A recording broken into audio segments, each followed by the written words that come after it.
नमस्कार दोस्तों, LIS learning academy के यूट्यूब चैनल पर आपका स्वागत है। दोस्तों आशा करता हूं जो लाइब्रेरी एंड इन्फॉर्मेशन साइंस की टेस्ट सीरीज की हमारी क्लासेस चल रही है, सभी question previous year paper question है जो कि सभी लाइब्रेरियन एग्जाम, चाहे वो बिहार लाइब्रेरियन एग्जाम हो, NTA-DU का लाइब्रेरियन एग्जाम हो या DSSB लाइब्रेरियन एग्जाम हो, सभी के लिए इंपॉर्टेंट है। तो दोस्तों उसी क्रम में आगे बढ़ते हुए आज का हमारा पहला क्वेश्चन रहेगा उस सीरीज का। पहला क्वेश्चन क्या रहेगा दोस्तों कि भारत में केंद्रीय सार्वजनिक पुस्तकालय अधिनियम कब पारित हुआ।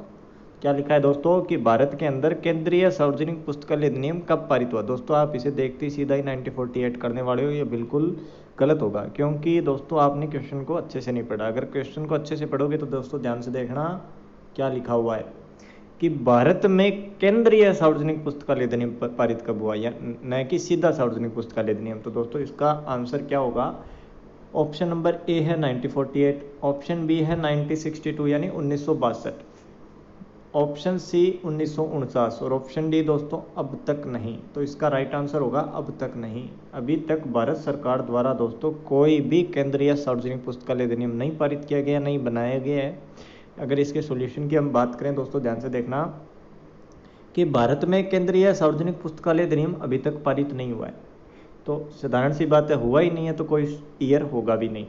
और राज्य सरकारों ने सार्वजनिक पुस्तकालय अधिनियम पारित किया गया। जो नियम है ना, जैसे 1948 में तमिलनाडु का अधिनियम, 2006 राजस्थान का अधिनियम, ये सभी दोस्तों सार्वजनिक पुस्तकालय अधिनियम है जो कि राज्य सरकारों द्वारा बनाए गए, न कि भारत सरकार द्वारा।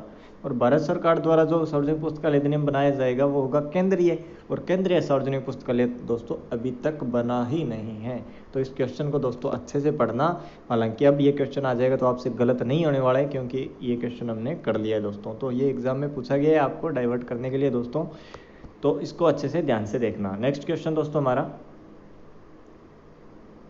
विस्तार सेवाओं का आयोजन करके पुस्तकालय विज्ञान के किस सूत्र को संतुष्ट किया जा सकता है, यानी किस सूत्र का इम्प्लीकेशन है ये, कौन से नियम का लाइब्रेरी साइंस के किस नियम को संतुष्ट करता है। दोस्तों ये हम पीछे 7 से 8 सीरीज पढ़ चुके हैं, उनमें भी ये क्वेश्चन आ चुका है क्योंकि ये रिपीटेड क्वेश्चन है, बहुत सारे एग्जाम में पूछा गया क्वेश्चन है। तो इसका अलग अलग एग्जाम में दोस्तों अलग अलग आंसर आए, लेकिन जो इसका सही आंसर ऑप्शन के अकॉर्डिंग रहेगा उसको देख के हमें करना है। तो ऑप्शन ए क्या है, प्रथम सूत्र। ऑप्शन बी क्या है, ओल। ऑप्शन बी क्या है दोस्तों, ओल। ऑप्शन सी तृतीय सूत्र, या ऑप्शन डी दोस्तों पंचम सूत्र। तो आपने जैसा कि देखा होगा DSSB का लाइब्रेरियन का एग्जाम था, उसमें हमने उसके ऑफिशियल आंसर कैसे देखा, तो इसका राइट आंसर था दोस्तों आपका तृतीय सूत्र। तो इसको ध्यान से क्या देखेंगे कि विस्तार सेवा तृतीय सूत्र से संबंधित है, लेकिन कुछ जगह या कई स्थानों पर यह सेकेंड भी देखने को मिलता है। क्लियर दोस्तों। अगला क्वेश्चन दोस्तों, सेंट्रल सेक्रेटरीट लाइब्रेरी कहाँ स्थित है, यानी केंद्रीय सचिवालय पुस्तकालय कहाँ पर स्थित है, इसका आंसर बताना है दोस्तों। ऑप्शन ए क्या है, नई दिल्ली। ऑप्शन बी है Ahmedabad. Option C Kolkata. Option D Bangalore. तो कहाँ पर है दोस्तों, ध्यान से देखना कि जो सेंट्रल सेक्रेटरीट लाइब्रेरी है, केंद्रीय सचिवालय पुस्तकालय, वो कहाँ स्थित है, न्यू दिल्ली के अंदर स्थित है दोस्तों। कहाँ पर स्थित है, न्यू दिल्ली में स्थित है। ये अच्छे से देखना, ये बहुत बार पूछा गया क्वेश्चन है कि केंद्रीय सचिवालय पुस्तकालय या सेंट्रल सेक्रेटरीट लाइब्रेरी कहाँ स्थित है। कहाँ स्थित है दोस्तों, नई दिल्ली के अंदर स्थित है। अगला क्वेश्चन, किस संगठन ने पुस्तकालय और सूचना नीति के मसौदे को तैयार किया, कि कौन सी संस्था थी, कौन सा संगठन था जिसने पुस्तकालय और सूचना नीति के मसौदे को तैयार किया। ये क्वेश्चन भी दोस्तों रिपीटेड क्वेश्चन है, तो आप इसका आंसर आराम से दे सकते हैं। ऑप्शन क्या है, पहला इंडियन लाइब्रेरी एसोसिएशन यानी ILA। Option B IASLIC. Option C INSDOC. Option C क्या है दोस्तों, इंस्टॉक। और ऑप्शन डी है RRLF। तो आपको बताया था कि पुस्तकालय और सूचना नीति पर मसौदा तैयार किया था, तो ये RRLF संस्था द्वारा किया गया था। RRF राजा राम मोहन राय लाइब्रेरी फाउंडेशन। क्या है पूरा नाम इसका, राजा राम मोहन राय लाइब्रेरी फाउंडेशन। स्थापना हुई थी 1972 को दोस्तों, और इसका मुख्यालय कहाँ पर स्थित है, कोलकाता के अंदर स्थित है दोस्तों। नेक्स्ट क्वेश्चन, अगला क्वेश्चन हमारा कि राजस्थान के सार्वजनिक पुस्तकालयों का संचालन किसके अधीन है, कि राजस्थान में जो भी पब्लिक लाइब्रेरीज है उन सब का संचालन किस किस के अधीन है? तो राजस्थान के जो सार्वजनिक पुस्तकालय है उनका संचालन ये किसके अंडर है? राज्य सरकार के अंडर है। कौन से विभाग के अंडर है, इसकी बात करेंगे। तो ऑप्शन ए है भाषा एवं पुस्तकालय विभाग, ऑप्शन बी है संस्कृति विभाग, ऑप्शन सी है दोस्तों शिक्षा विभाग और ऑप्शन डी है भाषा विभाग। तो ध्यान रखना, राजस्थान के अंदर जितने भी सार्वजनिक पुस्तकालय हैं, राजस्थान के अंदर सार्वजनिक पुस्तकालय, वो सार्वजनिक पुस्तकालय सभी भाषा एवं पुस्तकालय विभाग के अंदर आते हैं, जिसकी जो कब बना था? 31 जनवरी 2001 को बना था दोस्तों। 31 जनवरी 2001 को क्या बना था? भाषा एवं पुस्तकालय विभाग। और भाषा एवं पुस्तकालय विभाग के अंडर ही राजस्थान के सभी सार्वजनिक पुस्तकालय आते हैं दोस्तों। अगला क्वेश्चन हमारा, किस प्रकार के पुस्तकालय में एक्स बहुत उपयोगी होता है? एक्स होता है दोस्तों पेटेंट, ये इंफॉर्मेशन सोर्सेज है, साथ में आविष्कारकर्ता को, खोजकर्ता को ये प्रदान किया जाता है पेटेंट। ये पेटेंट किस में उपयोगी होता है, यानी किन प्रकार के पुस्तकालयों में पेटेंट आवश्यक है या बहुत उपयोगी होता है? पहला ऑप्शन विद्यालयी पुस्तकालय, ऑप्शन बी सार्वजनिक पुस्तकालय, ऑप्शन सी दोस्तों विश्वविद्यालय पुस्तकालय, ऑप्शन डी और ऑप्शन सी विशिष्ट पुस्तकालय। दोस्तों पेटेंट वैज्ञानिक को, शोधकर्ता को, रिसर्च या नई जो खोज करता है पेटेंट उसे मिलता है, एक्स उसे प्राप्त होता है। और ये एक्स दोस्तों विशिष्ट पुस्तकालयों में ज़्यादा उपयोग होता है, जो स्पेशल लाइब्रेरीज होती है उनमें ज़्यादा इंपॉर्टेंट होता है। तो इसका राइट आंसर क्या होगा? विशिष्ट पुस्तकालय। जैसे अंधों के लिए जो पुस्तकालय होता है ब्लाइंड पुस्तकालय, वो विशिष्ट पुस्तकालयों की श्रेणी में आते हैं दोस्तों। क्लियर? अगला क्वेश्चन, किस अधिनियम के तहत भारतीय राष्ट्रीय पुस्तकालय पुस्तक प्राप्त करता है? ये क्वेश्चन भी दोस्तों रिपीटेड क्वेश्चन है, दोबारा आया पूछा गया क्वेश्चन है। हमने पहले भी पढ़ा था कि भारत का राष्ट्रीय पुस्तकालय है वो किस अधिनियम के तहत पुस्तक प्राप्त करता है। तो हमने एक एक्ट पढ़ा था दोस्तों जिसका नाम था डिलीवरी ऑफ बुक्स एक्ट 1954, जिसमें संशोधन कब हुआ था? 1956 के अंदर संशोधन हुआ था। संशोधन के साथ में क्या मिला दिया गया था? पत्र पत्रिकाओं को भी शामिल कर दिया गया था, जिसके तहत कोई भी पुस्तक प्रकाशित होती है लेखक द्वारा, उसकी एक एक प्रति 4 जो भी डिपोजिटरी लाइब्रेरी है उनमें जमा करवानी आवश्यक होती है दोस्तों। तो इसका राइट आंसर क्या होगा आपका? Option number B, delivery of books act 1954।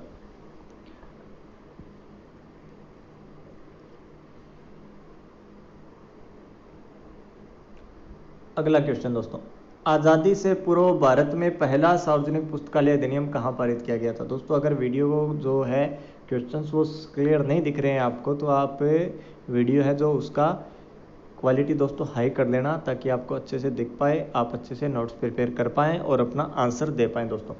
क्या क्वेश्चन है कि आज़ादी से पूर्व भारत में पहला सार्वजनिक पुस्तकालय अधिनियम कहाँ पारित किया गया था? कि आज़ादी कब मिली दोस्तों? 1947। ठीक है, तो 1947 से पहले ही सार्वजनिक पुस्तकालय अधिनियम कहाँ पारित किया गया था, ये क्वेश्चन है दोस्तों। तो समझने की कोशिश करना इसको। ऑप्शन ए है दोस्तों तमिलनाडु, ऑप्शन बी है दोस्तों बिहार, ऑप्शन सी है दोस्तों आंध्र प्रदेश और ऑप्शन डी है कोल्हापुर।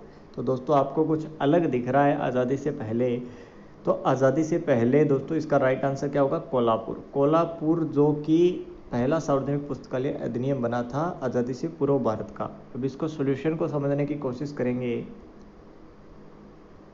सॉल्यूशन कैसे समझेंगे दोस्तों, ये देखना ध्यान से। ये सॉल्यूशन है इसका कि आज़ादी से पूर्व भारत का पहला सार्वजनिक पुस्तकालय अधिनियम कोल्हापुर पब्लिक लाइब्रेरी एक्ट 1945 में प्रारंभ किया गया। आज़ादी के बाद का देखें तो भारत का पहला सार्वजनिक पुस्तकालय अधिनियम मद्रास तमिलनाडु में प्रारंभ किया गया दोस्तों। क्लियर?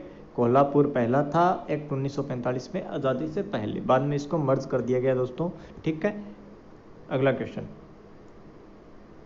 क्या कहता है क्वेश्चन दोस्तों कि स्टाफ एक्सचेंज इनमें से किसका हिस्सा है? स्टाफ एक्सचेंज दोस्तों कर्मचारियों का एक्सचेंज करना, ये इनमें से किसका हिस्सा है? तो आपने देखा होगा केवल पाठकों का ही साझा या शेयरिंग नहीं की जा सकती, इसके अलावा स्टाफ की, किताबों की दोस्तों सभी की जा सकती थी। हमने पढ़ा था एक टॉपिक में, किस में पढ़ा था? संसाधन सहभागिता में। तो संसाधन सहभागिता दोस्तों क्या है? Resource sharing. तो स्टाफ एक्सचेंज है वो एक किसका हिस्सा है? रिसोर्स शेयरिंग का हिस्सा है। अगर आपने रिसोर्स शेयरिंग अच्छे से नहीं समझा या आपको नहीं पता है तो कंप्लीट रिसोर्स शेयरिंग पे कंप्लीट वीडियो बनाया हुआ दोस्तों, आप हर प्ले लिस्ट चेक कर लेना यूट्यूब चैनल पर, और इसमें हर एक टॉपिक पर क्लासेस है। जिन टॉपिकों पर क्लासेस नहीं है आप कमेंट बॉक्स में देकर बता सकते हैं, उस पर भी आपको क्लासेस उपलब्ध हो जाएगी, तो आप रिसोर्स शेयरिंग को क्लासेस से अच्छे से समझ पाएंगे। तो स्टाफ एक्सचेंज इनमें से किसका हिस्सा है? रिसोर्स शेयरिंग का हिस्सा है दोस्तों। ऑप्शन अलग और ऑप्शन देखने की ही आवश्यकता नहीं है। ये अच्छा क्वेश्चन है दोस्तों, रिपीटेड क्वेश्चन है, बहुत सारे एग्जाम में पूछा गया क्वेश्चन है कि भारतीय राष्ट्रीय ग्रंथ सूची का पिता किसे कहा जाता है? भारतीय यानी इंडियन राष्ट्रीय नेशनल ग्रंथ सूची यानी दोस्तों बिब्लियोग्राफी, इंडियन नेशनल बिब्लियोग्राफी के पिता किसे कहा जाता है, इसका आंसर हमें बताना है। तो ऑप्शन ए है दोस्तों BS केशवन, ऑप्शन ए क्या है? BS Keshavan, option B Melvin Dewey, option C Ranganathan, या ऑप्शन डी है दोस्तों डेविड वेक्टिकर। तो आपको बताना चाहूँगा दोस्तों, दो बिब्लियोग्राफी हैं जिनको डीपली आपको अच्छे से पढ़ना है, इनमें से क्वेश्चन आते हैं, एक होता है INB, एक होता है BNB। ठीक है, अब INB की बात हो रही है यहाँ पे कि इसे पिता किसे कहा जाता है, या किसकी देन माना जाता है, या इंडियन राष्ट्रीय पुस्तकालय ग्रंथ सूची के कौन है जनक? तो आपको बताना चाहूँगा वो है BN केशवन। कौन है? BS केशवन। कौन है? BS केशवन। अब यहीं क्वेश्चन आ जाए सीधा कि ग्रंथ सूची के पिता किसे कहा जाता है। अगर विश्व स्तर पर, अंतर्राष्ट्रीय स्तर या दोस्तों बात करें कि ग्रंथ सूची है जो उसका पिता किसे कहा जाता है, तो उसके पिता दोस्तों भारत के अंदर तो BS केशवन हो गए, विश्व स्तर पर देखें तो कहा जाता है दोस्तों कोनार्ड, किसको? कोनार्ड गेसनर को। किसको? कोनार्ड गेसनर को। कोनार्ड गेसनर को ग्रंथ सूची का पिता कहा जाता है। ये कम से कम आप सोच सकते हैं बहुत सारे ऐसे लाइब्रेरी एग्ज़ाम हैं, कम से कम 5 से 7 लाइब्रेरी एग्ज़ाम हैं जिनमें ये क्वेश्चन बार बार पूछा गया है, रिपीटेड क्वेश्चन है। ग्रंथ सूची के पिता किसे कहा जाता है? कोनार्ड गेसनर को कहा जाता है, और भारत के अंदर BS केशवन को कहा जाता है। ठीक है दोस्तों, अगला question, library science with a slant to documentation, 2 है दोस्तों, 2 के बाद स्पेस दे देना, टू डॉक्यूमेंटेशन 1964 पत्रिका का वर्तमान नाम क्या है? कि एक जनरल है library science with slant documentation 1964, इस पत्रिका का प्रेजेंट में क्या नाम है, वर्तमान में क्या नाम है, ये बताना है हमें दोस्तों। Option A ILA bulletin, option B IFLA newsletter, option C है SREL journal of information management, या ऑप्शन डी है लाइब्रेरी बुलेटिन।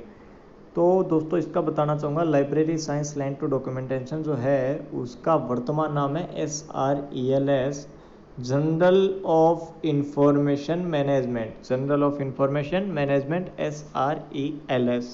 ठीक है दोस्तों, अगला क्वेश्चन, नेशनल साइंस लाइब्रेरी कहाँ स्थित है? ध्यान रखना, यहाँ सीधा नेशनल लाइब्रेरी नहीं पूछा है, क्या पूछा है? नेशनल साइंस लाइब्रेरी कहाँ स्थित है?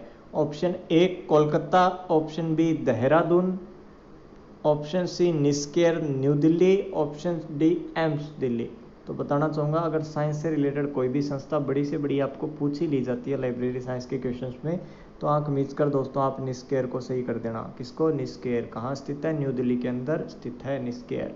क्लियर? तो इसका राइट आंसर क्या होगा आपका? निस्केर।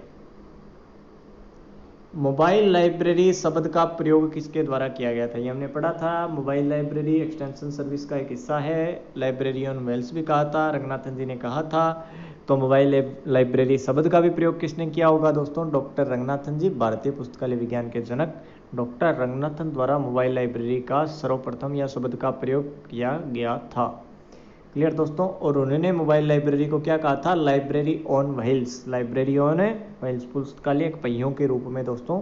ठीक है, अगला क्वेश्चन, आइजलिक बुलेटिन की आवृत्ति क्या है? जो जनरल, जो पीरियोडिकल जिनकी आवृत्ति से संबंधित क्वेश्चन पूछा गया है अब तक एग्जाम में दोस्तों, वो सभी आपके एक साथ ही कवर हो जाएगी, क्योंकि हर एक क्वेश्चन में आपको जो भी क्वेश्चंस हैं वो सभी question previous year exam paper के क्वेश्चन है। तो आप सेल्फ अगर नोट्स कर रहे हैं तो आपके हर एक एग्जाम पेपर के कैसे पेपर आता है, कैसे क्वेश्चन आएंगे, वो सभी कवर हो जाएंगे।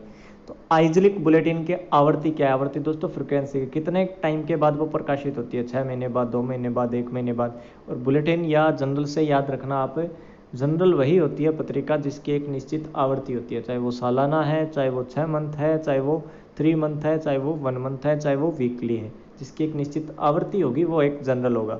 लेकिन हमें बात कर रहे हैं इस क्वेश्चन में आइजलिक बुलेटिन की आवृत्ति क्या है। Option A bimonthly, option B quarterly यानी त्रैमासिक, ऑप्शन सी एनुअली, या ऑप्शन डी मंथली। तो आपको बताना चाहूँगा जो आइजलिक बुलेटिन है वो है दोस्तों क्वार्टरली। क्या है? क्वार्टरली। जिसकी आवृत्ति क्या है, क्वार्टरली है, त्रैमासिक है जिसकी आवृत्ति क्वार्टरली है। नेक्स्ट क्वेश्चन, सूचना साक्षरता किससे संबंधित है, यानी इंफॉर्मेशन लिटरेसी। इंफॉर्मेशन लिटरेसी की दोस्तों कंप्लीट वीडियो आपके लिए उपलब्ध है यूट्यूब चैनल पर, आप जाकर देख सकते हैं प्ले लिस्ट के अंदर। तो इंफॉर्मेशन लिटरेसी है वो किससे संबंधित है, option A OCLC, option B NISSAT, option C स्कोलन या ऑप्शन डी स्लीप। तो आपने स्कोलन पढ़ा था, सूचना साक्षरता के स्तंभ भी पढ़े थे, सभी पढ़े थे दोस्तों, तो वो किसके अंतर्गत हैं, कौन है, स्कोलन। इसका राइट आंसर क्या होगा, स्कोलन, स्कोलन। ठीक है दोस्तों। अगला क्वेश्चन, इंडेक्स इंडियाना किसका प्रकाशन है। इंडेक्स इंडियाना एक प्रकार का प्रकाशन है, कृति है, ठीक है, पब्लिकेशन, पब्लिश है। तो ये किसका है, किसके द्वारा ये प्रकाशित किया जाता है, ये किसकी है दोस्तों। तो इसका आंसर क्या होगा, तो ऑप्शन ए क्या है, central reference library, option B national library of India, option C Rajasthan university या ऑप्शन डी RRLF। तो आपको बताना चाहूँगा कि जो इंडेक्स इंडियाना है वो CRL का प्रकाशन है, सेंट्रल रेफरेंस लाइब्रेरी का प्रकाशन है CRL का। कौन, इंडेक्स इंडियाना। कौन दोस्तों, इंडेक्स इंडियाना। अगला क्वेश्चन, भारतीय पुस्तकालय और सूचना विज्ञान सारांश का प्रकाशन कौन करता है। सारांश दोस्तों एब्स्ट्रैक्ट को बोलते हैं, इसका प्रकाशन कौन करता है, भारतीय पुस्तकालय और सूचना विज्ञान सारांश का प्रकाशन कौन करता है। Option A ILA, option B FID, option C IASLIC या ऑप्शन डी निषाद। तो दोस्तों इसका राइट आंसर है आइजलिक। क्या है, आइजलिक, यानी भारतीय पुस्तकालय यानी Indian library and information science subject का प्रकाशन कौन करेगा दोस्तों, आइजलिक करेगा। कौन करेगा, आइजलिक। अगला क्वेश्चन, इनविजिबल कॉलेज शब्द का प्रयोग किसने किया था। इनविजिबल कॉलेज या अदृश्य महाविद्यालय बोल सकते हैं जिसको दोस्तों।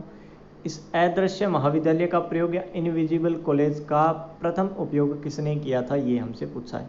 ऑप्शन ए है यूजीन गारफील्ड, ऑप्शन बी है डेरेक शोला प्राइस, डेरेक शोला प्राइस, ऑप्शन सी है एलन केंट, एलन केंट, और ऑप्शन डी है कार्ल सेवेज, कार्ल सेवेज। तो आपको बताना चाहूँगा कि जो इनविजिबल कॉलेज है या अदृश्य महाविद्यालय है, डेरेक शोला प्राइस द्वारा प्रयोग किया गया था। डेरेक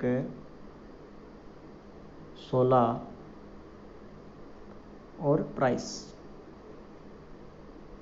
डेरेक शोला प्राइस द्वारा। नेक्स्ट क्वेश्चन दोस्तों, इंडेस्ट कंसोर्टिया MHRD द्वारा किस वर्ष शुरू किया गया था।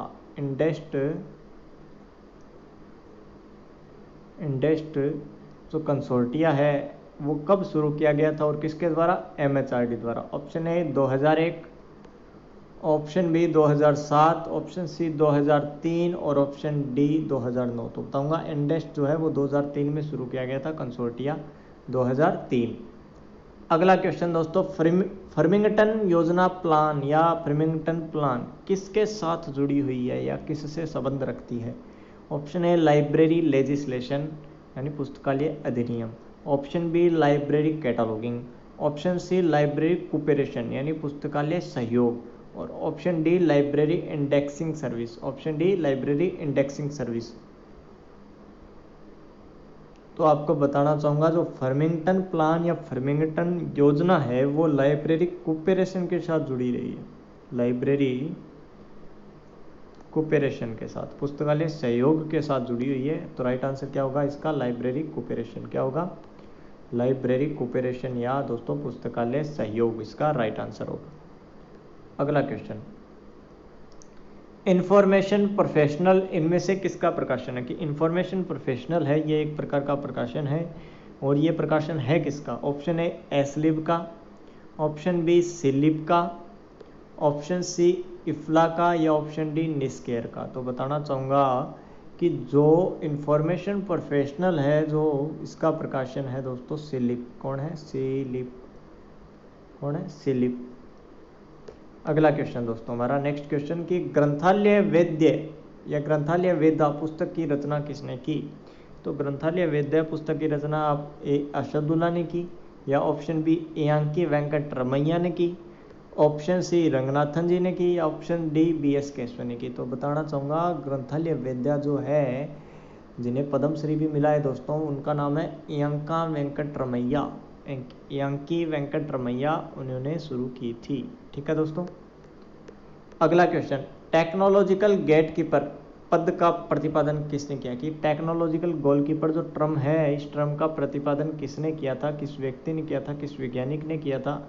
Option A TJ Allen, option B Nicholas J Belkin, option C S R Ranganathan या ऑप्शन डी जे मार्टिन। तो बताना चाहूँगा इसका किया था दोस्तों टीजे एलन। टीजे एलन ने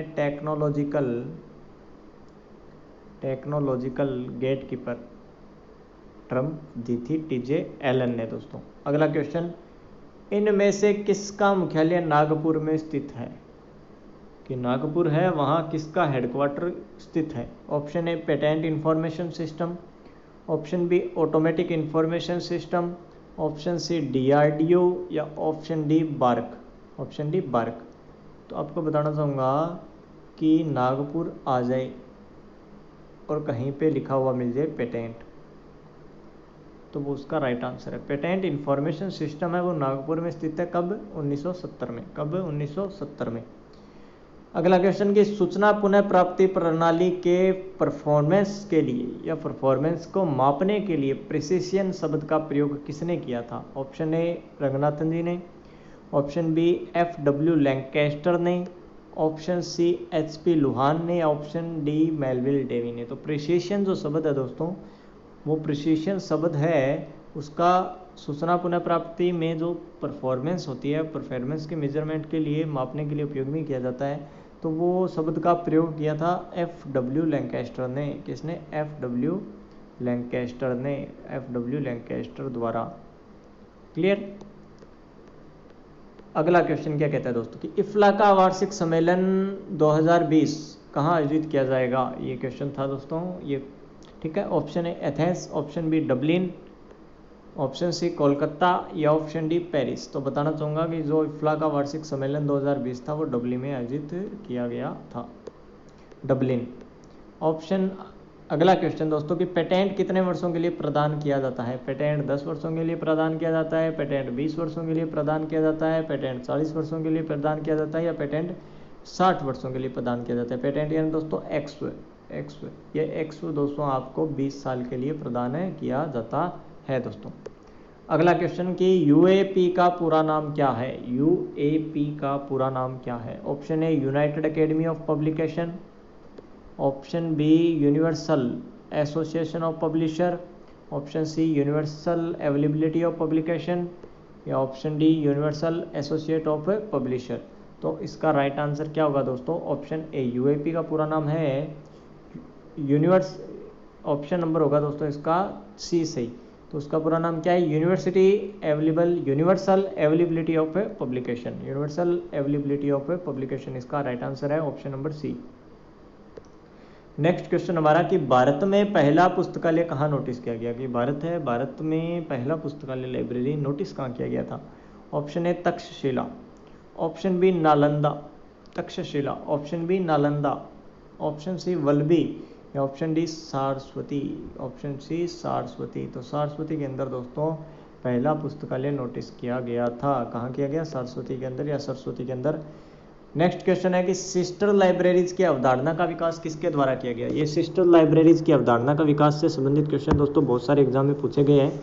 तो ऑप्शन ए है इसका RRLF, ऑप्शन ए क्या? RRLF, ऑप्शन बी है ALA, ऑप्शन सी है इफ्ला या ऑप्शन डी है यूनेस्को। तो बताना चाहूँगा कि जो इफ्ला है ना, इफ्ला ने अवधारणा दी थी सिस्टर लाइब्रेरीज की। किसने? इफ्ला द्वारा दी गई थी सिस्टर लाइब्रेरीज की अवधारणा दोस्तों। तो दोस्तों ये थे हमारे कुछ इंपॉर्टेंट क्वेश्चन, टॉप 30 क्वेश्चन जो प्रीवियस ईयर एग्जाम पेपर में पूछे गए, जो कि ऑल लाइब्रेरियन एग्जाम के लिए महत्वपूर्ण है दोस्तों सभी क्वेश्चन। दोस्तों आशा करता हूँ आपको हर एक क्लास समझ में अच्छे से आ रही होगी, आप सेल्फ नोट्स प्रिपेयर कर रहे होंगी, और अभी तक आपने सभी क्लासेज अटेंड नहीं किए तो एक बार सभी क्लासेज अटेंड करके अपने सेल्फ नोट्स प्रिपेयर करो दोस्तों, जो कि आपके सभी लाइब्रेरियन एग्जाम के लिए आपके लिए महत्वपूर्ण साबित होंगे। तो दोस्तों आप जुड़े रहिए LIS लर्निंग एकेडमी के साथ। आने वाली हर एक क्लास आपके लिए फ़ायदेमंद रहेगी। धन्यवाद दोस्तों।